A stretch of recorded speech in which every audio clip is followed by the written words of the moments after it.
Interpreters are amazing people and often don't get the recognition they deserve. They must be able to listen, think, and express ideas quickly in two different languages, as if each were their native language. Interpreting takes years to learn and master, and just being bilingual isn't enough.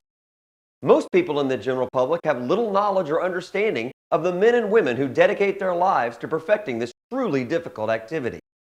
We work with incredible talent from around the world, and we've asked some of them to share what it means to be an interpreter. Hi, my name is Luis, and I am a Spanish-English remote interpreter for Spoken Here. I live in Lima, Peru, and I have been living my passion of being a remote interpreter for 15 years now.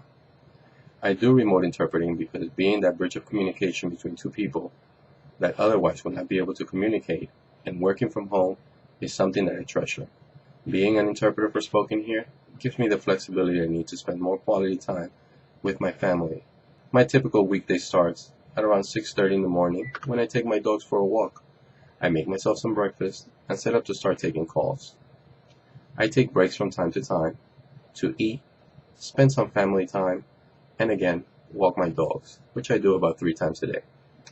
Weekends, I take very few calls, and it's mainly family time and some time to go bike riding. I love to go on long bike rides between 30 and 50 miles because there are beautiful places to see around the city where I live. In the 15 years that I've worked, there has been countless occasions in interpreting where they've been funny, strange, and memorable. I would say that if I had a journal, I could probably make a good book out of it. But I'm going to remember the latest one that I had, which was about 2 weeks ago. I had it was a medical call, and the Spanish-speaking lady was asked to spell the name of the medicine that she was taking out of the label.